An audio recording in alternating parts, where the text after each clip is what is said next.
Hi, I'm Stephen Coates and I'm a watercolour artist and professional tutor.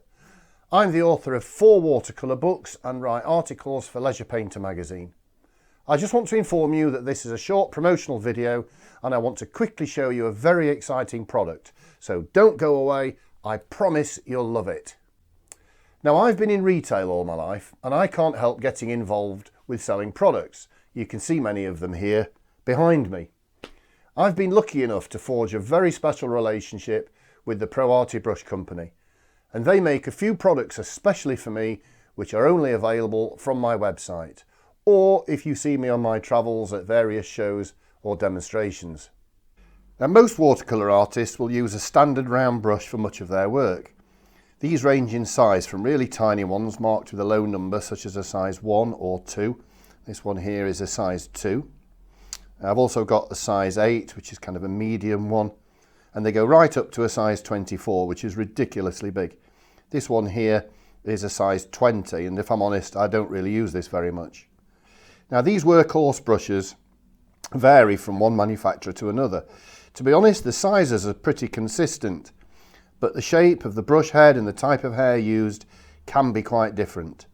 These particular ones belong to the ProArty ProLean range. Now, your views about the use of animal hair might differ, of course, and many of you will want to avoid this altogether on principle. That's fair enough and fully respected. Now, for many years I used the ProArty Series 101 round brushes made with a synthetic man-made hair known as ProLean. You've just seen those in that last clip. Now, they were great, of course, but as I advanced I started looking for something with a higher performance level without having to pay fortunes for a brush made with expensive natural hair such as sable. I got into discussions with the wonderful people at ProArty and described the type of brush I wanted.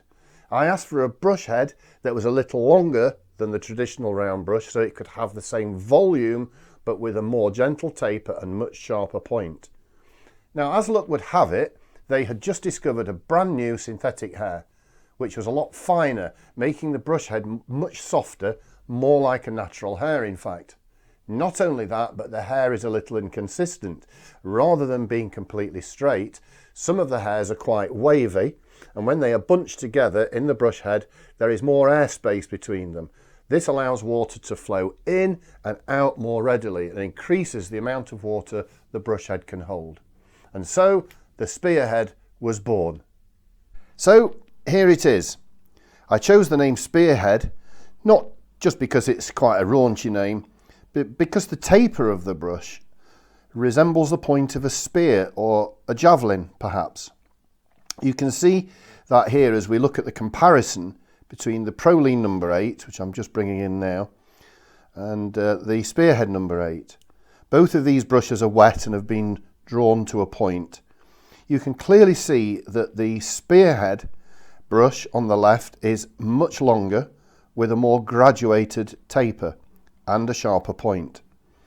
There is also quite a subtle difference between the spring in the brush head as well. The firmer ProLean hair, the thicker hair, tends to just spring back to its original position, whereas the Spearhead hair, as you paint with it, you can just see it retains its bend, and that is just much more like a natural hair does, such as sable. We decided to limit the size to just 3, a size 6, an 8 and a 10. We didn't really see the benefit of a brush smaller than a size 6 because then it enters the realms of a rigger. So let me show you the brushes in action. So I'm just going to start with the size 6. I'm just going to get that in some water. The size 6 in particular is very long and very sharp, as you can see. But this brush head swells when you fill it with paint. I'm just going to, literally, I've got a lovely mix here of some alizarin crimson with a little ultramarine in it. I'm barely touching the surface of the paper here. And I'm just literally moving the brush from side to side gently, holding the brush at about 45 degrees. Moving it slowly from side to side across. You can see how the paint just flows out of this brush. You can see that's sort of run out now. It's gone a bit dry. Just get a little bit more paint on the brush.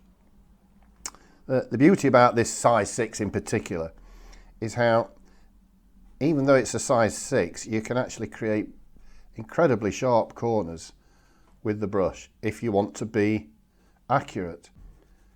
Because the point is so tiny and so sharp, you can get these lovely square edges but retain the flow of the paint at the same time. And that's not a quality you get with a lot of paint brushes. Let's have a quick look at the size 8 then. So this is the next size up, the size 8. I'll just wet that and fill that up with paint as well. So again, I'm filling the brush head entirely.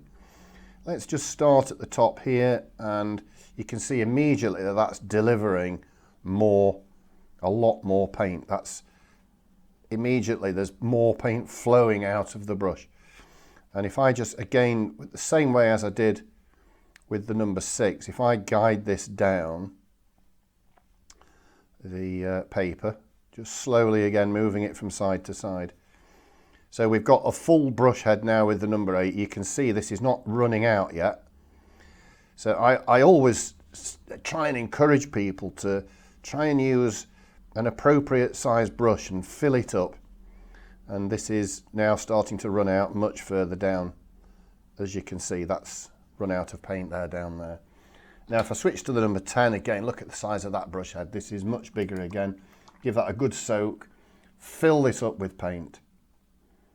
If I paint another column now, the same size as the one I've just done, you will again see another increase in the amount of water that this brush head will hold. And still reasonably square look on the corners. We can probably just try and sharpen those corners up a little bit.